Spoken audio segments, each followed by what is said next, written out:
مولانا طارق جمیل صاحب پر ایک الزام شیعت کا لگایا جا رہا ہے کہ مولانا اندر سے شیعہ ہیں، باہر سے سنی ہیں۔ سب سے پہلے آپ مولانا کی زبانی یہ ویڈیو سماعت کریں۔ میں اس کا مراسی ہوں، اس کے گھر کا مراسی ہوں۔ میرے اوپر شیعہ ہونے کے الزام لگتے ہیں۔ لعنت ہے ان لوگوں کی عقلوں پر اگر میں اللہ کے حبیب سے محبت نہ کروں، اس کے گھرانوں سے محبت نہ کروں، ان کی نسل سے محبت نہ کروں تو کیا میرا ایمان ہے، کیا میرا اسلام ہے؟ اس قدر پٹی بندھی ہوئی ہے کہ تم اوپر نہیں اڑتے ہو، نیچے کبوتر کی اڑان اڑتے ہو۔ جو چھوٹے پرندے ہوتے ہیں جب ہوا کا جھونکا آتا ہے تو وہ یوں ہو جاتے ہیں، ادھر سے آتا ہے تو وہ یوں ہو جاتے ہیں، اوپر سے آتا ہے تو وہ نیچے ہو جاتے ہیں، نیچے سے آتا ہے تو اوپر اڑ جاتے ہیں۔ وہ ہوا کے رحم و کرم پر ہوتے ہیں۔ عقاب طوفان سے اوپر اڑتا ہے، طوفان سے اوپر اڑتا ہے، اس سے اونچی اڑان کسی پرندے کی نہیں ہے، وہ اپنی پرواز خود طے کرتا ہے۔ تم نے ادھر سنا متاثر ہو گئے، ادھر سنا متاثر ہو گئے۔ اس کا پڑھا قرآن تو تم پڑھتے نہیں ہو، سیرت تم پڑھتے نہیں ہو، حدیث تم پڑھتے نہیں ہو۔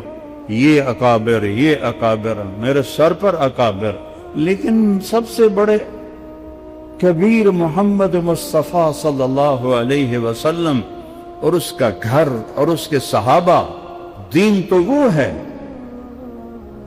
دین وہ نہیں جو ہر ایک کے اکابر، ہمارے اکابر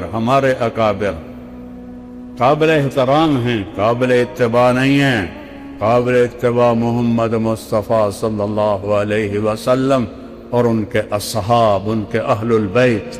دیکھیں کتنے ایسے شیعہ تھے جو مولانا طارق جمیل صاحب کے بیانات کو سن کر سنی ہو گئے۔ ایران کے اندر 2 علماء کے بیان چلائے جاتے تھے، ان میں سے ایک مولانا طارق جمیل صاحب تھے کہ بازاروں کے اندر ان کے بیانات سنے جاتے تھے، بازاروں کے اندر ان کی کیسٹیں چلائی جاتی۔ تو کتنے ایسے لوگ ہیں جو آپ کو نہیں نظر آ رہے، جو آپ کو نہیں پتہ۔ اگر آپ تحقیق کریں گے، تھوڑی اپنا جو ہے تعصب کا چشمہ اتاریں گے، تحقیق کریں گے، تو انشاءاللہ آپ کو بہت سے ایسے لوگ ملیں گے اہل تشیع میں سے، فقہ جعفریہ میں سے، جو مولانا طارق جمیل صاحب کی سپیچ کو سن کر راہ راست پر آ گئے۔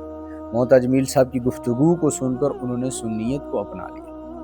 تو آپ الزام تراشی کر رہے ہیں، آپ کے پاس جواب کوئی نہیں ہے۔ آپ الزام لگا رہے ہیں اندر سے شیعہ ہے، دلیل آپ یہ دے رہے ہیں اہل بیت کو بیان کرتے ہیں۔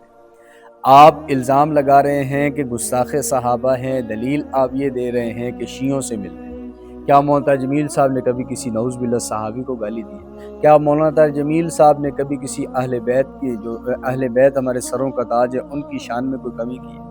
صحابہ کو بیان کیا ہے، اہل بیت کو بیان کیا ہے، اولیاء کو بیان کیا ہے، انبیاء کی سیرت کو بیان کیا ہے، جنت کو بیان کیا، جہنم کو بیان کیا، معاملات کھول کر لوگوں کے سامنے رکھے، معاشرت، اخلاقیات جن کا جنازہ نکل رہا تھا امت سے، مولانا طارق جمیل صاحب نے ان چیزوں کو لوگوں کے سامنے آ کر اجاگر کیا، لوگوں کو بتایا کہ بھائی یہ معاملات، معاشرت، اخلاقیات، اللہ کے نبی کی زندگی یہ ہے، تم کہاں جا رہے ہو، کون سا اسلام تم لے کے پھر رہے ہو؟ تو ایسے ہی الزام تراشی یہ بری بات ہے جب دلیل کوئی نہ ہو۔ جی شیعوں سے ملتے ہیں، بھائی کتنے لوگ والے شیعوں سے اور لوگ ملتے ہیں، جمعیت کے لوگ مل رہے ہیں، سپاہ کے لیڈر قائدین کی ملاقاتیں سوشل میڈیا پر تصویریں موجود ہیں۔ تو جب وہ مل رہے ہیں تو جی دین کی خدمت، مولانا مل رہے ہیں تو یہ شیعہ ہو گئے، یہ رافضوں سے ملتے ہیں، یہ گستاخ صحابہ سے ملتے ہیں، یہ غلط بات ہے۔ الزام تراشی گناہ کبیرہ ہے، تو کسی کی ذات، کسی کی پگڑی اچھالنے سے پہلے آپ اپنے گریبان میں جھانکیں۔